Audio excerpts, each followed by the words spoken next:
Je crois qu'on est déjà sur Facebook en live parce que je vois un petit truc s'afficher là-haut. Et moi, aujourd'hui, je suis censée animer ce truc.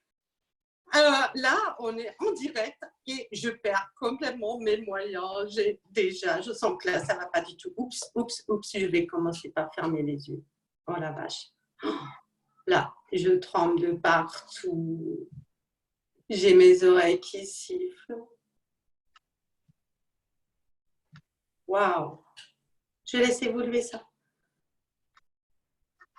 Waouh, mon cœur qui bat à fond la caisse. Qu'est-ce qui m'a pris? Oh waouh, mon cœur.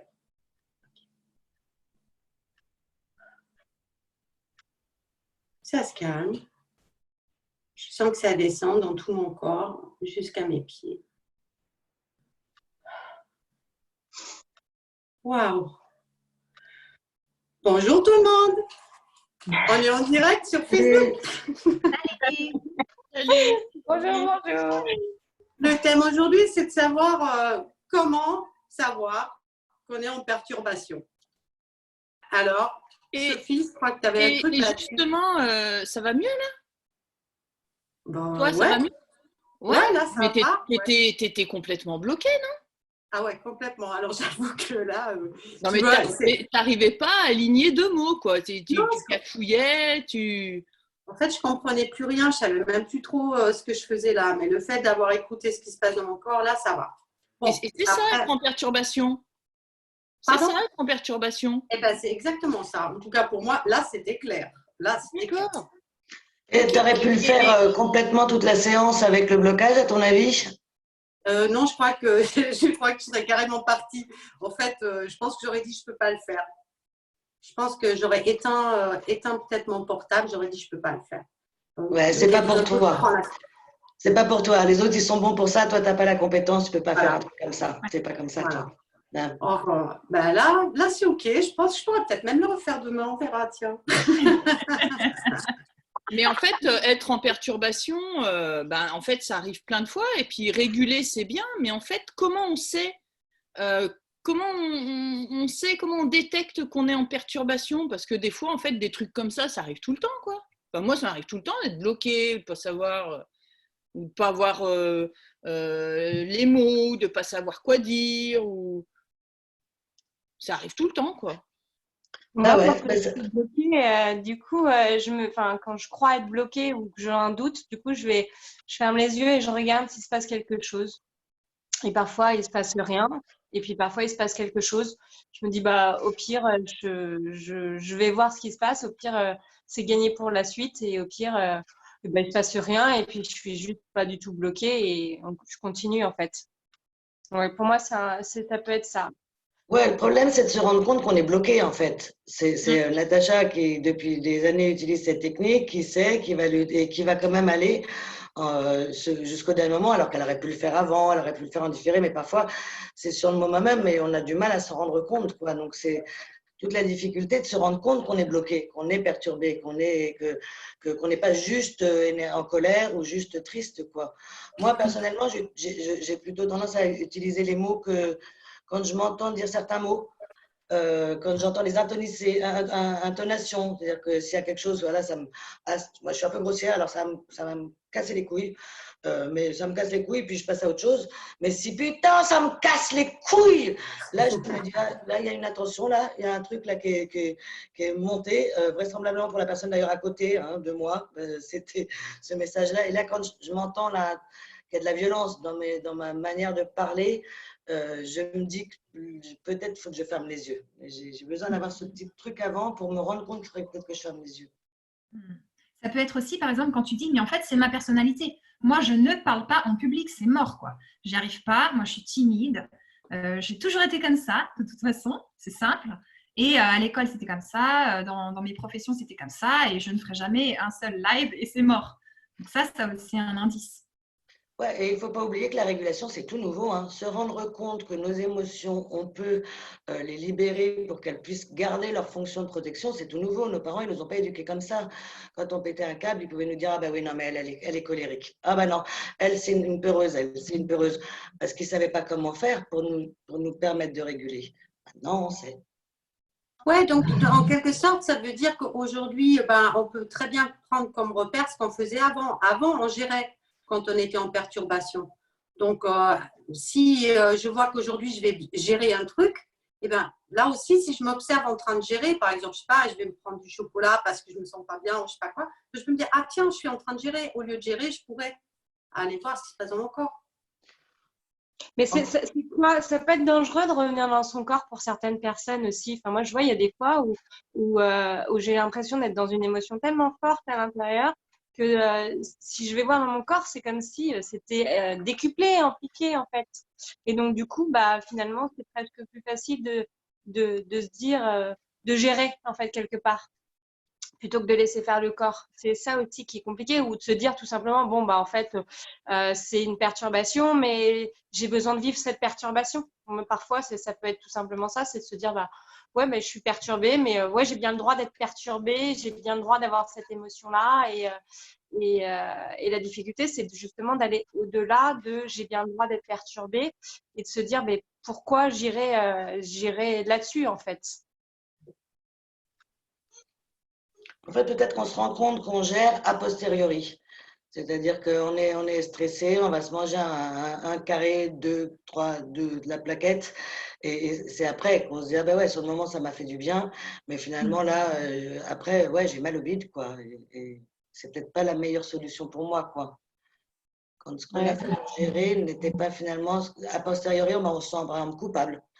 Moi, la culpabilité aussi, c'est un truc que j'utilise beaucoup pour repérer que je suis en blocage émotionnel. Quand je me sens coupable d'un truc et que je tourne en boucle, et il se passe quoi? Je suis coupable, je suis responsable, je me condamne, je paye ma peine, je passe à autre chose. Si j'arrive pas à passer ma peine et être en permanence à me culpabiliser, c'est que je bug, c'est que je suis en bug. Alors, est-ce que tu veux dire que peut-être le fait de me rendre compte après, ça peut aussi me servir pour la suite? Oui, parce que je pense même que peut-être que le simple fait d'avoir repéré qu'à ce moment-là, j'ai fait un truc qui était insupportable, que je ne voulais pas faire, donc je m'en veux, la fois d'après, si mon cerveau il aura mis comme un petit curseur, et si ça se trouve, la capacité naturelle, elle va s'activer toute seule. Parce qu'il ne faut pas oublier que la capacité naturelle, elle est naturelle, elle est organique. Et donc, on a tous utilisé cette capacité tout seul. Sauf qu'il y a des fois où on ne se rend pas compte qu'on est dans cet état-là, quoi. Et si on s'en rend compte, eh ben, notre cerveau, peut-être, il va tout simplement utiliser, déclencher la capacité. Du coup, on va vivre le truc un peu en mode one again, 30 secondes, mais ça va se déclencher tout seul. Parce qu'on y est vigilant, en fait, donc on ne la subit plus. Le fait de s'être fait avoir, entre guillemets, une fois et d'avoir détecté même a posteriori qu'on s'était fait avoir, du coup, ça met un espèce de curseur de vigilance. Et du coup, la fois d'après, quand ça se repasse, effectivement, ça peut se passer tout seul. Mais parallèlement à ça, il y a aussi le fait que quand on gère, quelque part, on n'a pas la liberté de traverser ce qui se passe. Alors, je ne sais pas si je vais bien trouver les bons mots pour expliquer ça, mais en fait, quand on gère, c'est comme si on était obligé de subir, mais on gère. C'est-à-dire qu'on augmente notre capacité à tolérer ce qui se passe en face en gérant. Mais quelque part, on n'a plus notre liberté ou notre pouvoir quand on fait ça. On gère, on croit avoir du pouvoir, mais en fait, quand on gère, on continue de subir, puisque on est en train de mettre un couvercle sur ce qui continue de nous appuyer dessus. L'idée, c'est que on se libère de ça et puis que ça ne nous appuie plus dessus, quoi, quelque part. Oui, tu veux dire qu'au fait, quand on gère, on prend sur soi, ça nous pompe de l'énergie, quoi. Oui, donc on n'a pas cette liberté d'être, parce que quelque part, on est en train de résister à un truc comme ça, en train d'essayer de gérer du mieux qu'on peut, mais quelque part, on est pris dans cette émotion-là, on est coincé là-dedans, quoi. On la gère. Mais on reste coincé dans un truc trop serré, quoi. On est toujours dans quelque chose d'assez négatif pour soi-même, en fait, finalement. C'est quelque chose qui nous empêche littéralement d'avancer par rapport à ce que l'on est, finalement. C'est un peu ça. En se cachant derrière une forme de normalité, derrière des justifications aussi. Donc l'autre, du coup, c'est parce que l'autre, il a fait ça que je suis comme ça. Je gère, mais c'est bien parce que lui, que je suis comme ça. Donc, en fait, on n'est pas dans la liberté d'être et dans cette fluidité-là, en fait. Je ne sais pas trop comment l'expliquer autrement, mais… Donc, moi, j'ai un exemple, justement, Sophie. J'ai un exemple par rapport à ça. J'ai un client qui me dit, toute façon, le problème, c'est mon père. Mon père, il coupe tout le temps la parole. Et puis, c'est simple, il la coupe au travail, avec ses employés, et il la coupe aussi avec les amis et tout. Donc, c'est lui le problème. Et il me dit, moi, ça me saoule et tout, il ne change pas. Je lui ai déjà dit, je lui ai offert le livre de communication non violente de Marshall Rosenberg, ça ne marche pas. Genre, ça ne marche pas. Et en fait, on a fait une régulation sur directement le sentiment qu'il avait de sentir mal aimé, pas compris aussi par son père quand il lui coupait la parole. Et en fait, maintenant, son père, il lui coupe la parole et lui, il attend. Et soit il dit ah, attends, tu m'as coupé la parole, ou alors il dit rien, il reprend après. Et ça lui fait mais plus rien. Avant, ça lui donnait une sensation vraiment atroce d'être incompris, mal aimé, enfin tu vois, des trucs forts. Et en fait, la perturbation, elle était chez lui. Ben et lui, oui. il disait non, le problème est chez l'autre. Et voilà. Sauf qu'il n'est plus en résistance, donc il a repris son pouvoir en fait. Ça ne changera rien à comment il se comporte en face, donc son père là en l'occurrence, mais lui du coup il n'est plus en train de résister à ce truc-là. Et c'est un bon indicateur, ça, je trouve aussi, quand on commence à dire oui, mais de toute manière, personne ne m'aime. Oui, mais de toute manière, j'ai jamais rencontré quelqu'un qui s'occupait de moi. Oui, mais quand on commence à être dans une plainte, oui, mais moi, j'ai toujours été abandonnée. Oui, mais moi, je devrais aller voir un psy pour en parler avec elle pendant des heures et des heures et des heures. Ouais, non, non, là, c'est qu'il y a un bug. Il y a un bug. Parce que si tu débugs, tu n'auras pas besoin de te rendre dépendant de quelqu'un qui t'abandonnera peut-être aussi, hein, de toute manière, quoi. Ou de justifier tes actions par non, mais de toute façon, foutez-moi la paix, je suis comme ça. Ouais. C'est pas sûr. Tu peux aussi être bien à l'intérieur de toi et apprécier et être heureux, en fait, tout simplement. C'est comme si on s'auto-punissait. C'est comme si on se disait, bah, finalement, j'ai besoin de garder tout ça à l'intérieur de moi. C'est ce qui me rend existant, c'est ce qui me rend vivant. Alors qu'en fait, c'est un peu comme un mensonge quelque part, parce que quand on enlève, c'est un petit côté un peu noir. Pour moi, c'est un peu… j'ai toujours vécu avec ma tristesse, c'est comme ça à l'intérieur de moi. Bah, quand on l'enlève, bah, finalement, ah ouais, mais je me sens plus léger et ça nous permet aussi de voir les choses sous un angle vraiment différent et d'apprécier, de goûter et d'avoir une saveur différente aussi.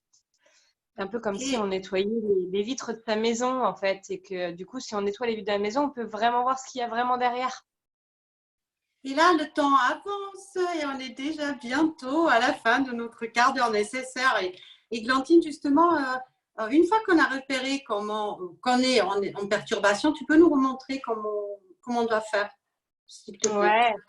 Alors, du coup, moi, j'aime bien utiliser l'image du sens interdit qui est juste là, pour pouvoir résumer un petit peu ce qui nous perturbe. C'est un peu ce sens interdit, c'est comme si on se mettait soi-même une interdiction de pouvoir avancer. Donc, c'est quand, du coup, on ressent qu'on est bloqué, qu'on a des tensions, comme on a pu dire, et du coup, ça peut venir de pensées qu'on peut avoir sur soi, des croyances, ça peut avoir pas mal d'origines. En fait, on s'en fiche un petit peu. L'idée, c'est ce qu'on disait, c'était de juste se rendre compte que pour nous, ça bloque, donc l'image des sens interdits. Et pour ça, eh ben, on va venir fermer les yeux parce que c'est beaucoup plus facile d'aller regarder ce qui se passe à l'intérieur de soi. Comme dit l'expression, charité bien ordonnée commence par soi-même. Donc, je ferme les yeux, je regarde ce qui se passe à l'intérieur de moi. Parfois, il ne se passe rien, donc parfois, je me dis, bon, il ne se passe rien, je laisse faire. Peut-être qu'il va se passer quelque chose. Ça peut être vide, ça peut être noueux, ça peut être cotonneux, ça peut être de différentes façons. Et je regarde ce qui se passe d'autre dans mon corps. Vraiment, cette deuxième empreinte qui est importante. Et une fois que j'ai bien les deux empreintes, eh ben, je mets mon cerveau au service de ce qui se passe dans mon corps. Et donc, je dirige vraiment mon cerveau pour qu'il laisse faire. Il laisse faire le corps. Et le corps, il sait faire. Donc, il va reprendre naturellement, il va soigner. Il va cicatriser tout seul ce qui gêne, ce qui bloque, ce qui est désagréable dans le corps. Et on laisse évoluer, on laisse faire dans le corps et ça évolue. Alors, ça évolue de façon agréable ou pas forcément toujours agréable, mais en tout cas, ça évolue. Et quand ça s'apaise, au bout de moins de 2 minutes, ça s'apaise. Parfois, ça s'apaise en 2 secondes. On va pouvoir ouvrir les yeux et puis on va pouvoir du coup avoir accès à nos ressources, avoir accès à la situation et de voir un petit peu qu'est-ce que j'apprends de cette situation-là. Donc, une fois qu'on est apaisé, on revient toujours une dernière fois pour vérifier que c'est bien véritablement apaisé, en refermant les yeux et en se remettant dans l'objet qui nous a bloqués pour vérifier est-ce que ça me bloque toujours. Et puis après, si ça bloque plus, si c'est OK, dans ces cas-là, on prend une feuille, un stylo, on vient noter pour la prochaine fois pour accumuler ce que j'appelle nos petites pétales de fierté, pour avoir un joli bouquet à la fin. Et pour ne pas oublier ce qu'on oublie très régulièrement. Une fois que le corps il va bien en fait. Donc on oublie comment fonctionner. Merci Églantine, c'est cool. Merci de nous avoir rappelé comment faire. Et puis bon, ce qu'il faut retenir d'aujourd'hui, c'est quoi? On s'observe pour savoir finalement comment on peut repérer nos propres perturbations. Après, on fait comme Églantine nous a dit. Et demain, on revient pour le quart d'heure nécessaire pour parler des enfants. Voilà, j'espère que ça vous a plu, que ça vous aide. À bientôt. Au revoir tout le monde. Bye. Salut.